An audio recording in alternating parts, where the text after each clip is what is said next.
Bien-aimés dans le Seigneur, Shalom, bienvenue à cette exhortation matinale de Bunda 21. Psaume chapitre 69, verset 10.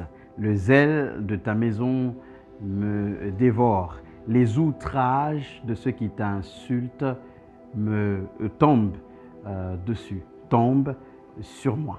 Le psalmiste David est dans un moment, on dirait, de retour à la réalité ou un moment de rappel de la réalité, un moment de reality check.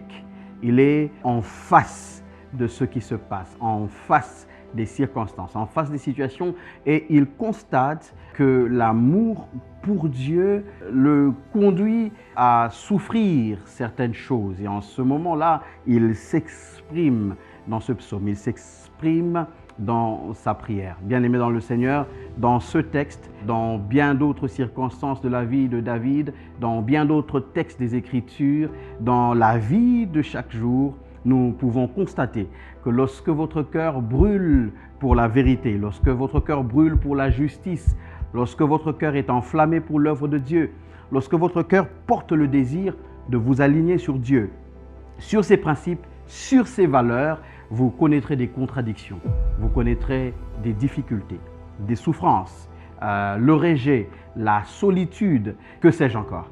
Alors, ce n'est pas une mauvaise nouvelle. Au contraire, c'est une bonne nouvelle. Cela veut dire que votre zèle est pur. Cela veut dire que votre amour est vrai. Cela veut dire que votre passion est vivante. Alors ce matin, je voudrais vous encourager, nous encourager à ne pas fuir cette douleur, à ne pas fuir cette blessure, à ne pas fuir, je dirais, cette brûlure, si je peux me permettre de le dire ainsi, parce que cela nous identifie à Christ. Christ lui-même, dévoré par le zèle, est allé à la croix, mais il ne s'est pas arrêté à la croix. Le zèle qui l'a conduit à la croix a aussi produit la gloire. De toute façon, les légères afflictions du moment présent produisent pour nous, en notre faveur, au-delà de toute mesure, un poids éternel de gloire. Je voudrais prier avec nous ce matin. Seigneur, je te prie pour mon frère, je te prie pour ma sœur, je te prie pour nous. Je prie afin que les douleurs, les souffrances, les afflictions n'éteignent pas ce feu. Je prie afin que ce que nous traversons ne diminue pas cette flamme. Je prie afin que tu nous aides à avoir un zèle pur, un amour vrai, une passion vivante que rien ne peut éteindre. Dans le nom de Jésus, nous avons ainsi prié. Amen.